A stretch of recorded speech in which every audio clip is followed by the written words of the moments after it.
What is going on, everyone? I'm Shadell. Welcome back to Rap Talk, and today we're going to talk about the state of No Jumper. Now, this is coming from the point of view of a fan. Obviously, I don't have any entanglements with No Jumper, Adam 22, all that stuff. Just watching literally for the last 5+ years since they've been doing this. I'd like to say, has it been 5? No, hold on. probably more like 4, something like that. Back in like 2019, 2018, I'd like to say I've been watching Adam. So I'm going to start from there. So Adam, in my mind, back then when he was first doing this and interviewing up and coming artists and all that stuff, obviously had a different studio space. He had a whole lot of drama at that studio space back on Melrose. I saw Adam as kind of being like your LA version of like DJ Vlad or these a lot of well-known interviewers where, hey, if you're on the LA spot, you would go hit up No Jumper, get an interview with Adam. If you're in New York, you're going to hit, may hit Vlad up. You may go hit Breakfast Club, Hot 97, like all those places. You're going to go hit all those junctures up if you're an up-and-coming artist or it's just someone that has something to say. And I saw Adam being pretty much the LA voice over there. Of course, you have Big Boy and Sway and stuff like that, but Adam being the new up-and-comer, so people would be more likely to go to the newer guy, the guy that seems like he's getting a lot of interest versus the older media heads like you have Sway, Big Boy, people like that. As the years progress, and then we get into 2020, I believe it was sometime late 2022, something like that, we started getting AD. Now, I really like this because outside of Adam doing his interviews with random people that we're finding out about or up-and-coming artists, things like that, AD is what kind of drew me in and probably drew a lot of you guys in to No Jumper and watching it so consistently and becoming like a real fan. Because before, we're just sitting here watching interviews that Adam is doing with different people, and that's cool and all. But AD really added like some type of structure and like family element to it that really had me coming back and wanting to see. For example, they did the news show, and I loved watching both like the yin and yang of them. Like it flowed well. I really liked AD, his personality, his vibe, cool guy. So we progress on going through 2021, 2022. Of course, No Jumper gets bigger. They move into a new studio as of last year. They get a lot of people like Almighty Suspect, Lush, Flacco, all these people join the on-camera crew, T-Rail, all that throughout that next couple years. Now, fast forwarding a lot, we're getting into literally this past November where now it seems like things have been getting like, there's always been drama at No Jumper, right? But over the last couple months, it seems to be a lot more spicier and hectic with the team that's there instead of them just commenting on the drama that's happening externally. So, of course, you have November, the issue with Kelpie with Almighty Suspect. At first, you had Kelpie doing an interview with Soft White Underbelly, Sharp wanting to go bring on Kelpie, had Almighty sit in on the interview and all that. And Sharp really just wanted to question the guy, tell him he wasn't about it, all that stuff. I get it. And then Adam later on wanted to have Kelpie on and kind of wanted to give it his own take on the interview. And that seemed to be okay because Sharp wasn't really giving Kelpie the time of day to really talk and get his input on it and all that stuff. Adam tried giving him a voice until Suspect came and shut him down after Kelpie calling him, trying to keep it PG for YouTube. So then, I'm looking at my notes here. So then you have, after that whole stuff happens in late November with Kelpie and Suspect, then we roll into December, where now Adam goes and interviews Suspect. He talks about the Kelpie interview, all that stuff, his thoughts, his upbringing. Later on that month, we get an interview with Suspect's dad, which is a cool guy, has a lot of history about rap and all that stuff, and is being like really ingrained in like hip-hop history, which was really dope to watch and listen to. If you haven't, check it out. And then we progress into January. Now, January, literally right off the jump, probably the first week or second week in, Lush and Flacco are just going at it, having an issue. I guess for whatever reason, they had an issue with Flacco lying about where he's from, which I'm like, why does this matter? Like, we're acting like we're like some LA gang. Like, yo, where you from? Like, made no sense to me. They're beefing about that throughout all of January, pretty much. Within January, I believe this is like the tail end.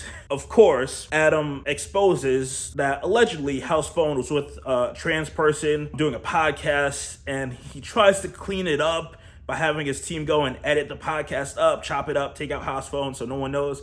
They do a bad job of it, and instead of just deleting the podcast because it has damaging things about his close friend that he's literally knew before the channel was like blowing up, keeps it and lets it rock. Things progress. House Phone gets essentially no longer wants to be a part of No Jumper. Throws a drink at Adam on a live stream that we all got to see. I believe that missed, but nonetheless attempted to throw a drink at Adam. And then we progress now into February. So then we get into Suspects beef with Lush. And this is essentially, it seemed to be all in good fun, and then really got messy when Lush was going to be rap battling, and then you have Suspect like really discouraging the guy and not giving him his proper dues when he's trying to be in his zone, put on his best performance for the audience, and Lush is just not giving good energy to what is supposed to be your team, your co-workers, all that stuff that wouldn't fly in a real like corporate setting where it's like, like you're going too much. But of course, there's no like real HR in the No Jumper household, as we have seen with many different things happening there. So of course you have that happening in February. Here we are in March. Lush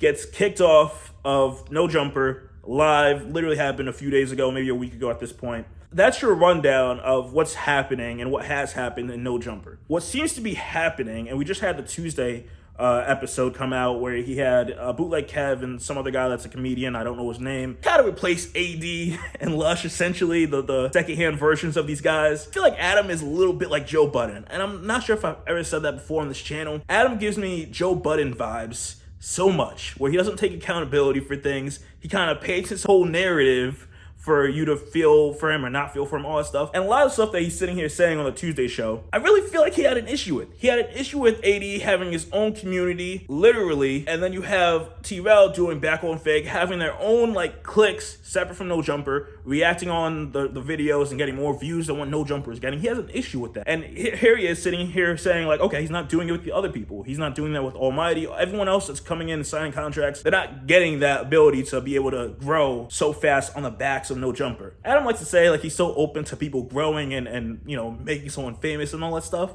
I don't believe it. You're just looking for someone to sit here and make money, which is what a business is supposed to do. Makes sense. But don't sit here and lie to us, be like, no, he's happy for the success they have and all that stuff. Yeah, I'm sure a little bit, but it sucks that it had to be on the back of what Adam gave as a platform to them. So where now they're sitting here doing exceptionally well, don't need Adam, can continue to do all their own things. We like these guys, we vibe with these guys a lot more. And I feel like that's an issue. Adam's not gonna make it known.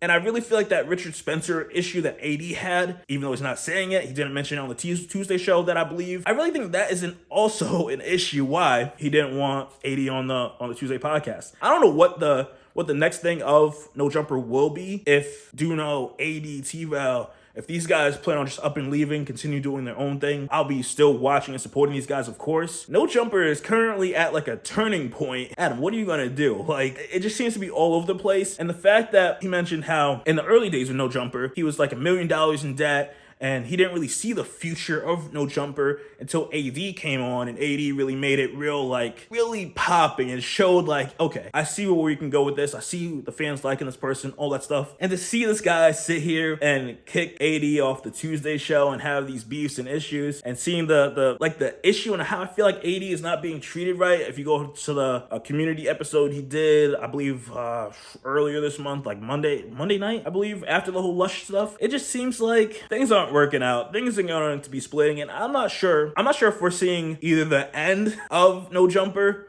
or we're seeing possibly a little dip. And who knows, in the next 6 months, we may get some new faces, some new personalities. We may continue to rock with it. Or we may just sit back, continue eating this popcorn, and see what the drama that we get from Adam and whoever else plans on being in front of this camera. It just makes no sense to me. And Adam seems to be like a very shifty guy. And he's been saying it for a long time, and we've been kind of seeing it over the last couple months, maybe 6 months or past year, with his actions of different podcasts he's been doing and creating, where he's doing a lot more debate focused. I can totally see him try to navigate himself slowly into like a Joe Rogan lane, because that's what he's more interested in. He's less about the hip hop stuff and more about everything else. And he even mentions to the Tuesday podcast where a lot of his friends aren't in this rap world anymore. Like he's gotten old enough where he's like, all right, I don't really feel interested in this rap world. I'm kind of interested in other things. I have BMX friends, I have that. I kind of want to maybe bring these guys into the loop, things like that. And all in all, I have to say, when Adam thought about this idea, when him and maybe Josh thought about this idea of bringing on people, things like that, they didn't really iron this out or look at other people like like your BuzzFeeds, like your Barstools. Look at all these people that have pretty much done the same thing he's trying to do, but in a better fashion. I mentioned in my last episode about No Jumper, about this whole issue, that essentially it's like a ghetto BuzzFeed, like a dysfunctional family that would be on BuzzFeed essentially, but less, well, more toxic essentially. So I say this all to say, I don't think No Jumper is going to die. It's not going to be around. It's not going to be relevant. I think they'll be able to make it through. Now, in terms of what they're going to be able to be putting out as content, it's going to be interesting because I've been seeing that Richard Sharp and Destiny thing. I got in like an hour in, and like it was interesting, but I don't know if I really rock with the guy that is allegedly changed from saying his wild stuff he was saying back in 2016, 2017, 2018. Like these years like literally just happened. Like all the stuff he said, he literally just did 5 years ago, 6 years ago, 7, and like we're not even past the statute of limitations. Like this Richard Spencer guy has said some wild stuff, and then no one knows who Guilty is. Guilty supposedly, vanished from the internet, and no one knows who this guy is. It seems like a whole lot of mess, and I hope the next generation or the next era of New Jumper is a lot better. It's a lot more cleaned up, a lot more polished. I hope they have a HR rule where we don't hate on the coworkers and people that come in, because a lot of the drama happens internally, and they literally put a camera on it so we can sit here and watch it and be like, all content is good content. It makes no sense to me. With that being said, those are my thoughts. As always, don't forget to like the video, subscribe. Tell me your thoughts all down below in the comment section. What is your thoughts on the future of No Jumper? All that stuff, leave it down below. I'll see you guys in the next one. Peace.